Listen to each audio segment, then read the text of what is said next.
60 வயது வரை உள்ள அனைத்து குடும்ப தலைவிகளுக்கும் மாதம் 2500 ரூபாய் வழங்கப்படும். போன தடவை 1000 கொடுத்தாரு ஐயா ஸ்டாலின். இவர் ஐயா எடப்பாடி நான் வந்தா 2000 கொடுக்குறேன். அப்ப அவரும் 2000 சொல்லிட்டாரு. அப்ப நான் நீங்க 2000 நான் 2500. இப்ப எங்க அண்ணன் பாண்டியராஜன் படத்துல ஒரு ஏழை விடுவாங்க. நம்ம ஐயா பயில் வாங்குறாங்கன்னா உட்காந்து 2000 3000 4000 கடைசியா பிம்பிளிக்கு பிளாப்பிம்பாங்க. அந்த பிம்பிளிக்கு பிளாப்பி தான் இது. அது எப்ப பிளாப் ஆகுதோ அது வரை நம்ம காத்துக்கிட்டு இருக்கணும். இது ஒரு கொடுமை தான் தங்கச்சி. இது ஏதாவது சரி பண்ணணும், மாத்தணும்.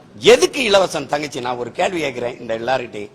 ஒரே நாள் பொங்கலுக்கு 760 கோடி 790 கோடிக்கு குடிக்கிற அளவு காசு வச்சிருக்காங்க. ஒரு படம் இப்ப என் தம்பி விஜய் படமே வந்தாலே முதல் நாள் முதல் காட்சி 34 கோடி வசூலிக்குது தங்கச்சி. 34 கோடி பொழுதுபோக்குக்கும் மதுவுக்கும் செலவு பண்றதுக்கு காசு இருக்கிறவனுக்கு எதுக்கு இலவசம் கொடுக்கும்? மக்களின் உடல் ஆற்றலை அறிவாற்றலை உழைப்பில் ஈடுபடுத்தி உற்பத்தியை பெருக்கணும். அந்த நாடுதான் வாழும் வளரும். உட்காரு நான் காசு தர்றேன்னா அந்த காசை எங்க இருந்து எடுப்பேன்? நீ என்ன எங்க பாட்டன் சோழ பரம்பரையா சொந்த சொத்தை வித்துட்டு எங்களுக்கு கொடுக்குற?